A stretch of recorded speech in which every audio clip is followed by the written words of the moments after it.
Fala, galera! Flamengo não tem um minuto de sossego. Bruno Henrique está sendo investigado por uma suposta participação em manipulação de resultados em jogos de futebol. A Confederação Brasileira de Futebol, CBF, ou o Ministério Público, visa apurar se o jogador recebeu vantagens para alterar o desempenho em campo.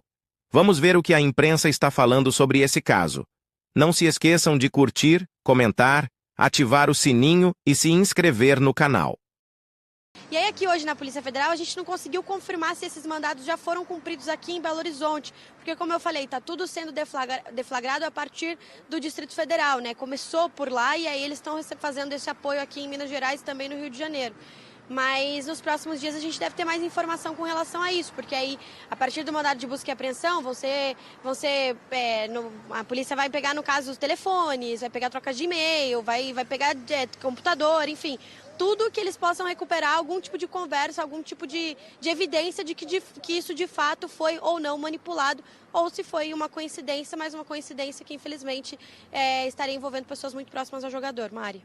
Eu acho que esse também é um outro ponto importante da gente levantar, porque é um universo completamente diferente de agora. Não estou entrando no mérito, a gente não tem, como a gente mais uma vez repete, ele está sendo investigado, ele é um suspeito, né? Não tem nada que indique, que comprove que seja ou que não seja, então sempre na casa da suposição, mas que também é uma novidade para o jogador. Às vezes, eu não sei, um hábito que um jogador tinha de ligar para uma tia e falar, nossa tia, esse jogo eu não vou... a gente está combinando aqui, sei lá, eu acho que eu vou acabar ficando de fora dessa partida porque eu tô sentindo a coxa. E aí a tia abre a boca para um primo e o primo faz uma aposta que o jogador não vai ser escalado. Sei lá, eu tô colocando aqui no ponto que... mais do dia a dia. Os clubes talvez também terão que começar a ter essa conversa com os jogadores do nível de informação que você fala. Porque às vezes, não sei se é o caso ou não do Bruno Henrique, eles às vezes são colocados em situações que eles não imaginavam. Pode ser que foi um parente que sabia que ele ia tomar um cartão para descansar contra o Fortaleza e jogar contra o Palmeiras, faz uma aposta e o jogador é envolvido. Não sabemos. Mas que é uma relação nova, agora também com o nível de informação que você dá. Não, sem dúvida, né? Assim, Mari, o que houve naquela operação da Polícia Federal de Goiás no ano passado, né? Sim. Isso levantou muitas suspeitas. Sim. Porque a gente viu casos diferentes e as conversas que foram rastreadas ou foram divulgadas... eram muito óbvias, né? Então, assim, a gente viu jogadores tentando cooptar companheiros da equipe. A gente viu que outros jogadores, inicialmente, vítimas, depois eles gostaram da história e acabaram... E aí o cartão, que era um cartão teoricamente normal, rotineiro, é um cartão que é suspeito, claro. É um cartão que alguém está levando vantagem. Aí o pênalti, que era um lance normal, já é visto de outra maneira. E por incrível que pareça, a gente tem que sempre pontuar, como você está pontuando, que é uma investigação. Eu acho que por ser uma investigação e essa história toda, a gente já olha para o lance e já começa a falar, nossa, mas ele não reclamou de maneira ostensiva? Uhum. Essa reclamação tinha alguma lógica de reclamar desse jeito, tomar um amarelo e continuar? Realmente isso é muito ruim. Isso depõe contra jogos de futebol, depõe contra atletas, contra o esporte de maneira geral. E sempre fica essa situação, né? Porque o que se viu no ano passado, que foi aquela enorme máfia de tantos jogadores, né? De casos diferentes, mas que todos tentavam levar vantagem de alguma forma, ou direto ou indiretamente. E agora chega o nome de um atleta de altíssimo nível, de grande sucesso, e vai muito além do que a situação que, teoricamente, a gente poderia talvez imaginar para entender o lado do atleta, que eu acho que é um lado que não se compreende quem participa disso. Mas é o seguinte, atletas às vezes com um contrato mais modesto, jogam em pequenos clubes, ganham menos. Agora a gente está falando de um jogador que joga no Flamengo, muito bem remunerado, de altíssimo nível. Nível de seleção. Né? Então... Como é o caso do Paquetá, né? Que causa uma estranheza quando você olha.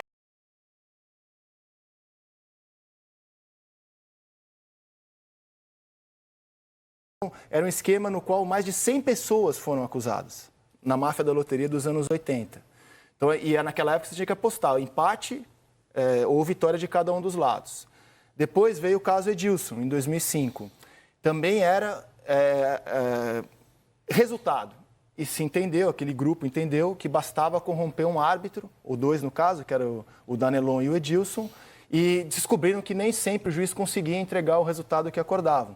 Vendiam o resultado, no caso, por exemplo, Santos e Corinthians na Vila Belmiro. Venderam a vitória do Corinthians e no jogo o Robinho e o Giovani jogaram pra caramba, muito melhor que o Tevez, o juiz não conseguiu fazer o resultado.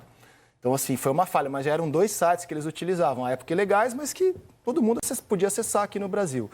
E aí vem agora esses últimos casos, nos quais os apostadores perceberam que é muito mais seguro comprar um jogador, assediar um jogador, que ele leve um cartão. Passa menos...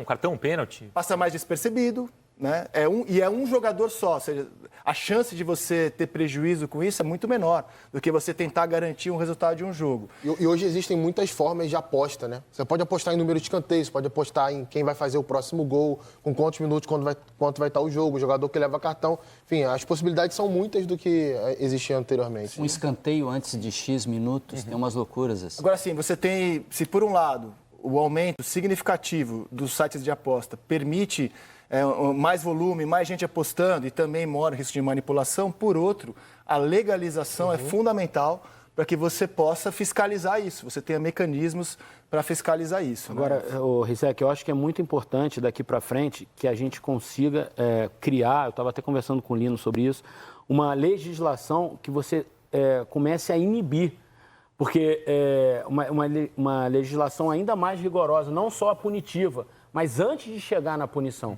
O que eu quero dizer com isso?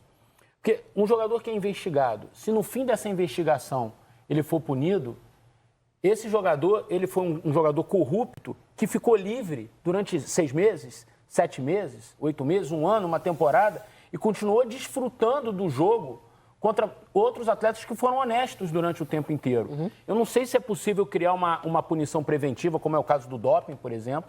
Quando um atleta é pego no doping, ele é punido preventivamente até o julgamento.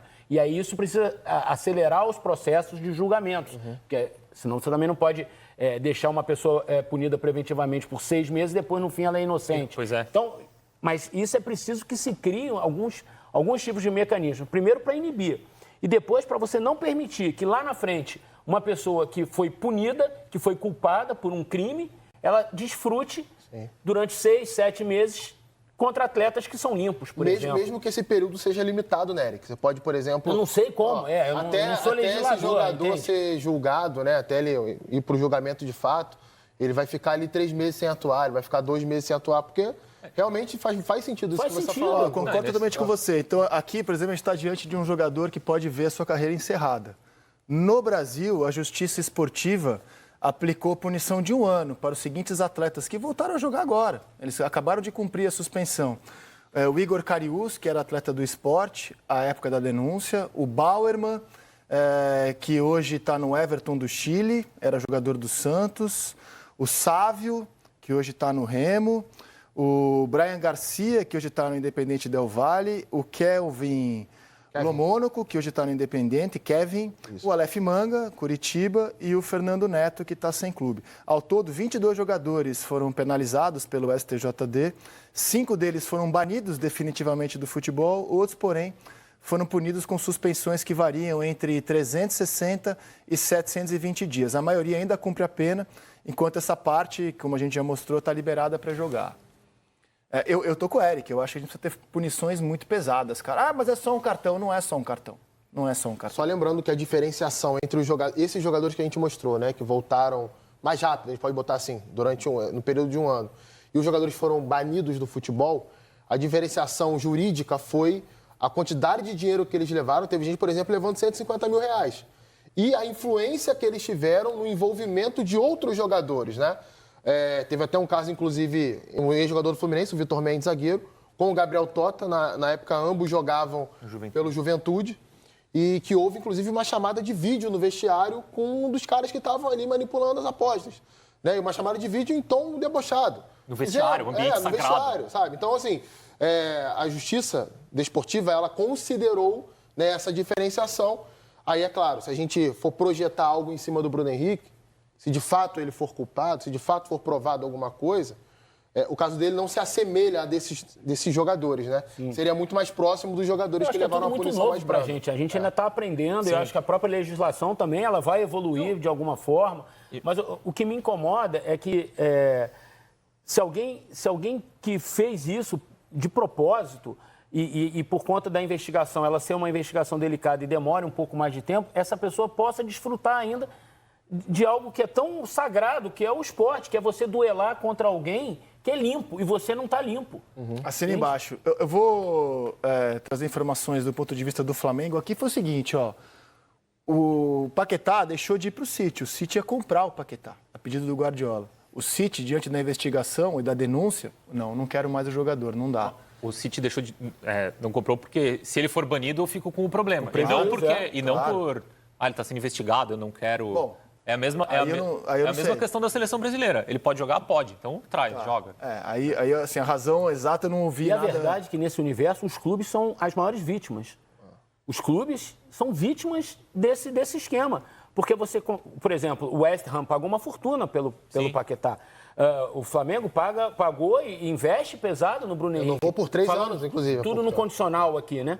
Caso eles sejam punidos, caso eles sejam culpados, o clube é a maior vítima de tudo isso. Porque o City poderia comprar o Paquetá e colocar uma cláusula. Se você for condenado, eu paro de te pagar. O fato é que o City desistiu de fazer o negócio por 2 vezes. Ele estava encaminhado, aí quando o processo foi andando, ele acabou recuando.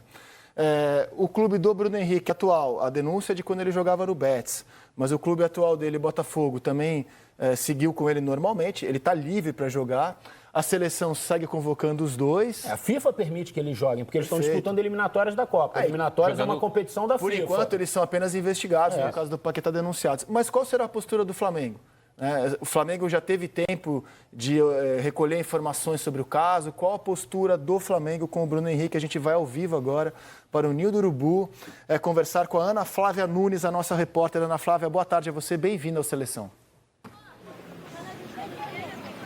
Oi, Rizek, obrigada. Ótima tarde para você, para os nossos amigos aí que estão participando do programa. Bom, Bruno Henrique está aqui no Ninho do Urubu. Ele chegou ao Ninho por volta das 9 horas da manhã e participou normalmente do treino das 9h30, o último treino antes da viagem da equipe do Flamengo para Belo Horizonte, onde o Flamengo vai enfrentar amanhã o Cruzeiro pelo Campeonato Brasileiro. Bom, a informação que a gente tem do Flamengo, que inclusive foi divulgada em nota, é de que o Flamengo não vai afastar o jogador, vai mantê-lo com as atividades profissionais normalmente. E aí eu estou aqui com uma nota do Flamengo e vou passar um pouquinho para vocês, tá? O Flamengo diz em nota que ainda não teve acesso aos autos do inquérito, uma vez que o caso corre em segredo de justiça. E aí o Flamengo disse que é importante registrar que, ao mesmo tempo em que vai apoiar as autoridades, vai dar suporte total ao atleta Bruno Henrique. E aí o Flamengo reforça na nota que o Bruno Henrique vai continuar exercendo as atividades profissionais normalmente, que treina hoje, viaja com a delegação para Belo Horizonte. E nessa nota, o Flamengo diz também que houve uma investigação no âmbito desportivo perante o STJD que já foi arquivada. Até o Martim trouxe nas conversas anteriores aí na mesa do Seleção um pouquinho sobre essa investigação do STJD, mas o STJD mandou uma nota para a gente. E aí eu vou detalhar só um pouquinho, porque o Superior Tribunal de Justiça Desportiva diz o seguinte, então, que foi comunicado sobre essa suspeita envolvendo o comportamento do Bruno Henrique nesse jogo entre Flamengo e Santos em novembro do ano passado pelo Campeonato Brasileiro e que, de imediato, a Procuradoria de Justiça Desportiva pediu para uma empresa parceira externa contratada pela FIFA justamente para fazer esse tipo de investigação, para olhar para esse caso, então. E que essa empresa, segundo essa nota aqui do STJD, essa empresa avaliou vários detalhes do comportamento do Bruno Henrique, né? A intensidade da falta, o comportamento dele, a forma como ele reclamou, e que aí ficou definido, então, a partir, né, avaliado, a partir, então, de todo esse estudo que foi feito, eles entenderam que não havia nenhuma anormalidade, que desportivamente estava tudo dentro do normal. E é por isso, então, que esse caso foi arquivado, repito, de forma desportiva ali a partir de uma informação que foi passada para o STJD, o Superior Tribunal de Justiça Desportiva. Importante ressaltar que desde cedo as nossas equipes, nossos produtores entraram em contato com a assessoria pessoal do Bruno Henrique, que informou para a gente que, por enquanto, o atleta não vai se pronunciar de nenhuma forma. É importante também dizer o seguinte, gente, o Flamengo divulgou agora há pouco uma nota falando um pouquinho sobre os atletas, né, relacionados para essa viagem para Belo Horizonte, reforçando então que alguns atletas vão ficar aqui em tratamento no departamento médico, provavelmente poupados, pensando ali no segundo jogo da final da Copa do Brasil contra o Atlético Mineiro, Gabriel, Arrascaeta, Gerson, Léo Ortiz e Wesley. Então, como não tem o nome do Bruno Henrique aqui, a gente reforça então que o Bruno Henrique vai viajar hoje para Belo Horizonte.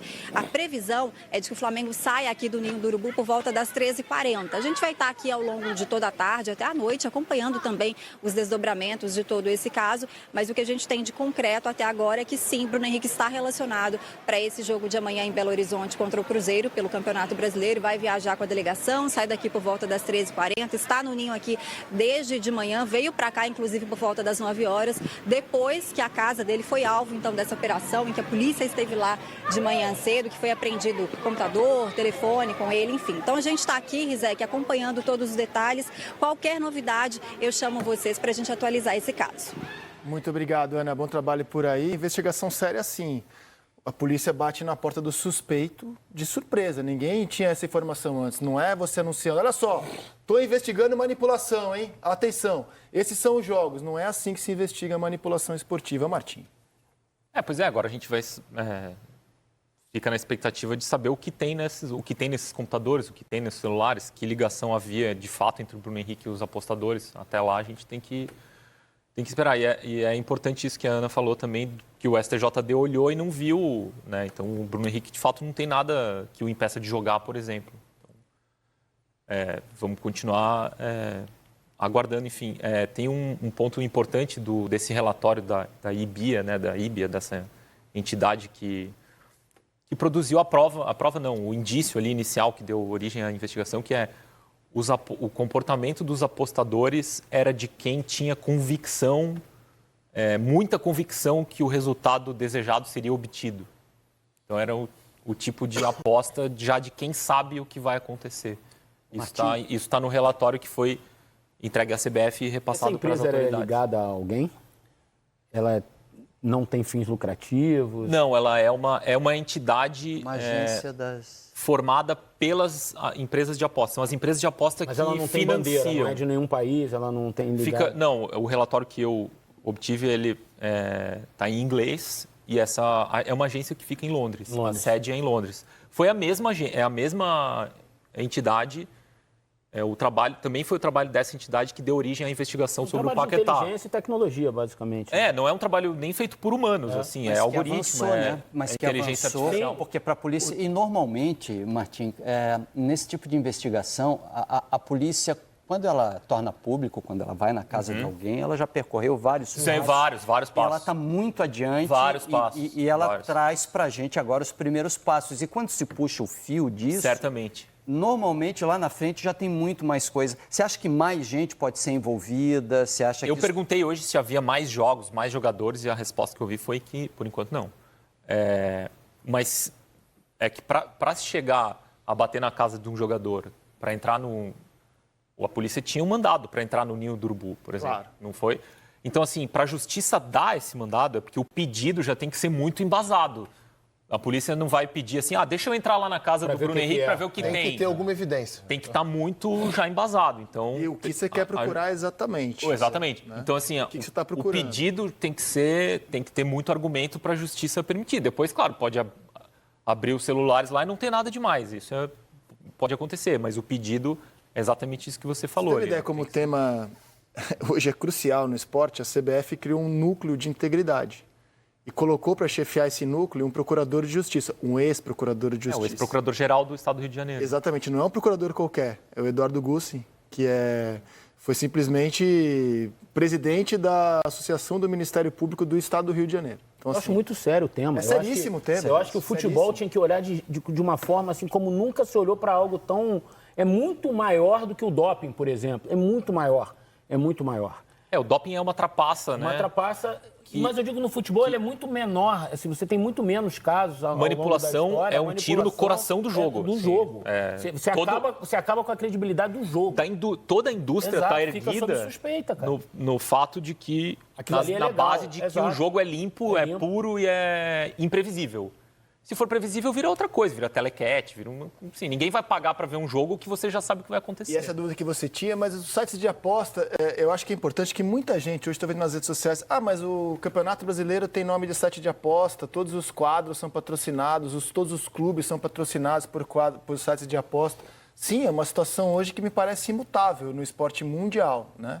que chegou mais recentemente para o Brasil, mas já vinha há muito tempo pelo mundo. A grande questão é que estes sites de aposta, nesse tipo de escândalo, eles são vítimas, eles perdem dinheiro. Então, assim, de fato, eles são a ferramenta utilizada pelos bandidos para manipular jogos. Então, assim, é de total interesse desses sites a lisura do esporte. Porque eles perdem dinheiro com manipulação. O negócio deles depende de o jogo ser limpo e sem previsível. Então, assim, se eles são a ferramenta que é utilizada pelos bandidos, eles são vítimas desse tipo de caso. Então, assim, eles têm todo o interesse na depuração e nos mecanismos melhores existentes pela lisura do esporte para que eles não sejam lesados, como possivelmente tenham sido lesados os campeonatos de que participaram os jogadores acusados. Por outro lado, esse excesso da super exposição das casas de aposta é o que permite esse tipo de coisa. Abre conta em vários sites, todo mundo aposta, todo mundo tem a sensação de que pode ganhar dinheiro com isso. E o mundo das apostas, assim, explodiu, mas em alguns lugares onde o futebol é mais civilizado, por exemplo, na Inglaterra não vai mais poder ter na camisa dos times daqui a pouco, né, ano que vem.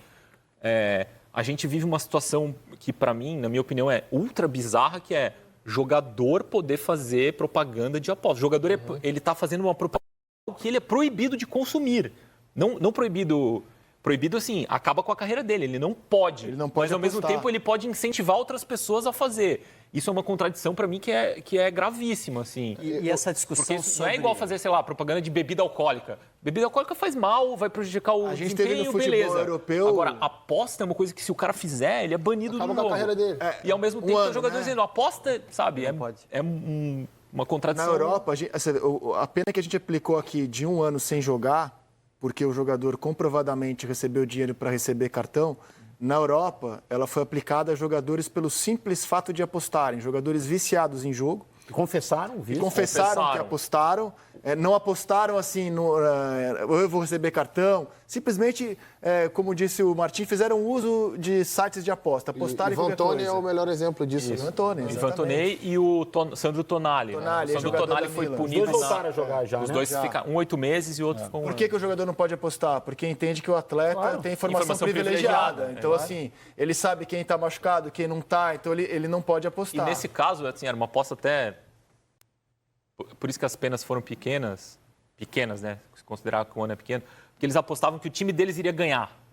Então é tipo vai, por favor, aposta do bem, vai. Apostar, meu time vai ganhar, eu vou tentar ganhar. E sobre casa Mas de mesmo aposta, assim não pode. ser a maior vítima também, Rizek, eu acho que você está correto, eles foram... É deles que... A maior não digo, a maior é o campeonato, mas eles também são vítimas, Não, né? ser vítima nessa história toda, o quê? A gente pode até debater isso, acho que isso vale a pena debater, mas esse tipo de episódio, ele só surge quando as casas de aposta, depois de auditarem, decidem que é interessante para elas, de alguma forma, seguir algum tipo de investigação. Ou seja, isso de alguma forma beneficia o negócio delas. Primeiro porque a gente está falando sobre isso, depois porque alerta os próprios atletas, os envolvidos, os jogadores, de que você não pode entrar nesse tipo de processo de manipulação e tal. E depois também alerta os jogadores, ou seja, os apostadores, de que existe algum tipo de supervisão e acompanhamento. Você cria um ambiente que favorece também as casas de aposta, ou seja, o jogador de futebol acaba virando, de certa forma, uma isca para que se mostre que esse meio tem algum tipo de credibilidade. Tem algum tipo de fiscalização. As casas de aposta não soltam essa informação por acaso. Quando eu falei da questão da legislação, da gente estar aprendendo a conviver com isso, é muito importante que os clubes coloquem um olho muito atento nas divisões de base, porque o melhor processo é a educação. É você, na base, ensinar aos garotos o que acontece no fim de um processo desse. Então, que os meninos da Sub-15, da Sub-17, da Sub-18, Sub-19, tenham uma atenção dos clubes assim, muito fortemente, um processo educacional mesmo, porque isso é uma questão de educação. Eric. Ou algum desses 3 que estão sendo investigados, eles não sabem que isso pode dar um problema para eles? Eric, lendo o inquérito da investigação do Ministério Público de Goiás, eu li, tem milhares de páginas, com muitas transcrições de conversas de WhatsApp entre apostadores e jogadores e tal. Fica evidente ali a falta de formação, a falta de... A ignorância no sentido mais estrito do tempo, em termos de não saber o quão perigoso é aquilo. tem Uma um noção diálogo. de impunidade, né? Não, é de não saber mesmo. Tem um diálogo do Kevin Lomônaco, que é um jogador argentino que estava no Red Bull Bragantino, que o cara chega para ele e fala: "Oi, irmão, tudo bem e tal? Eu vou te dar um dinheiro para você fazer um pênalti." E ele pergunta: mas isso é legal, né? E o cara responde: "Não, legal, é tudo certo, é tudo dentro da lei." Então, assim... O cara desconhece. Claro que generalizar é difícil, pode ter maldade, tem gente ali que sabia o que estava fazendo, mas tem muito de desconhecimento mesmo, de ignorância, de falta de formação, E falando com alguns dirigentes de clubes menores, assim, falam... Cara, tem garotos que saíram de casa com 12 anos para jogar, com 10 anos. Eu ia chegar nisso Estão Os muito clubes expostos. preparam palestras sobre drogas. Eles estão muito expostos sobre a tantas qualquer coisas, coisa, assim, muito tem que- desprotegidos. Vai ter que entendeu? incluir isso. E com isso eu não quero aqui passar pano e dizer, coitadinhos. Não, era errado, tem que ser punido.